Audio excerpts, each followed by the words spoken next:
आणि महत्त्वाची आणि मोठी बातमी पाहताय, छगन भुजबळ आणि शरद पवारांची सिल्वर ओकवर भेट झालेली आहे। छगन भुजबळ आणि शरद पवारांमध्ये आता चर्चा सुरू झाली आहे। भुजबळ आणि पवारांच्या भेटीचं कारण अद्याप अस्पष्ट आहे। मराठा ओबीसी आरक्षणाच्या मुद्द्यावरून काल पवारांवर छगन भुजबळ यांनी टीका केलेली होती। भुजबळ महायुतीमध्ये नाराज होते अशी चर्चा सुरू होती। आणि आता छगन भुजबळ हे शरद पवार यांच्या भेटीसाठी गेलेले आहेत। जवळपास तासभर ते वेटिंगवर होते आणि आता त्यांची आणि पवारांची भेट झालेली आहे। चर्चा जी आहे ती सुरू झालेली आहे अशी माहिती मिळते। काल बारामतीमधून पवारांवर त्यांनी निशाणा साधलेला होता आणि आज भेटीसाठी छगन भुजबळ जे आहेत ते पवार यांच्या भेटीसाठी सिल्वर ओक या निवासस्थानी पोहोचलेले आहेत। अनेक राजकीय नेत्यांच्या प्रतिक्रिया सुद्धा आपण या ठिकाणी पाहतोय। मराठा ओबीसी आरक्षणाचा मुद्दा हा ज्वलंत विषय आहे। याच मुद्द्यावरून ही भेट झाली आहे की यामागे आणखीन काही कारण आहेत अशा चर्चा आता राजकीय वर्तुळात सुरू झालेल्या आहेत। राजकीय घडामोडींना सध्या महाराष्ट्रामध्ये वेग आलेला आपण बघतोय। गिरीश गायकवाड आमचे प्रतिनिधी आमच्या सोबत आहेत सिल्वर ओक या ठिकाणावरून। गिरीश, काय हालचाली सुरू आहेत? नक्कीच सुमित वृषाली, आपण पाहतोय की जवळपास 1 तास झालेला आहे आणि छगन भुजबळ हे वेटिंगवर होते।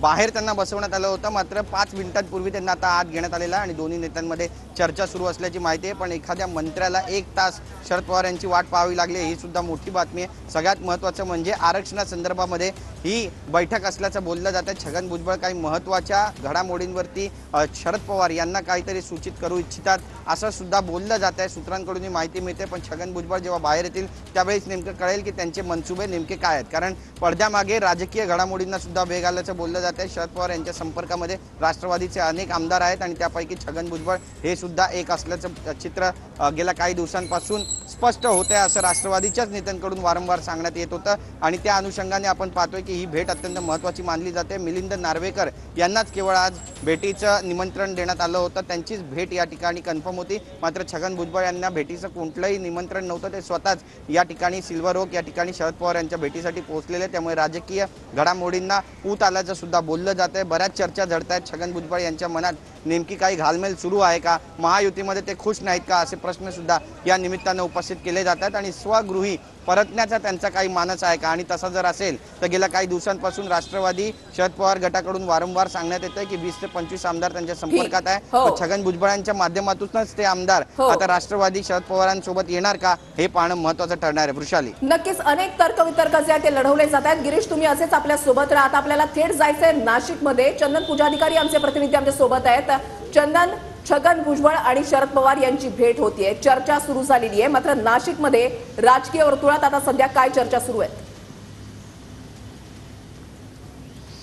निश्चितपणे वृषाली, आपण जर बघितलं तर गेल्या साधारण लोकसभा निवडणुकांच्या आधीपासूनची आपण जर एकूणच घटनाक्रम बघितले तर छगन भुजबळ हे लोकसभेचे नाशिकचे महायुतीचे उमेदवार असतील अशा पद्धतीची चर्चा होती। त्यांना तिकीट या ठिकाणी थेट केंद्रीय मंत्र्यांकडनं केंद्रीय पातळीवरनं जाहीर करण्यात आलं होतं। मात्र त्या ठिकाणी स्थानिक विरोध आणि एकूणच मराठा आरक्षणाच्या संदर्भात भुजबळांनी जी भूमिका घेतली होती त्याच्यामुळे त्यांना कुठेतरी या निवडणुकीतनं बॅकआउट व्हावं लागलं होतं। त्याच्यानंतर अगदी काल परवाच्या राज्यसभेच्या निवडणुकीमध्ये देखील छगन भुजबळ यांना राज्यसभा दिली जाऊ शकते अशा पद्धतीची एक चर्चा होती। मात्र छगन भुजबळ हे त्यावेळेला सुद्धा त्यांना संधी देण्यात आली नाही। त्याच्यामुळे कुठेतरी भुजबळ नाराज आहेत का असा एक मतप्रवाह जो आहे तो देखील समोर येतोय।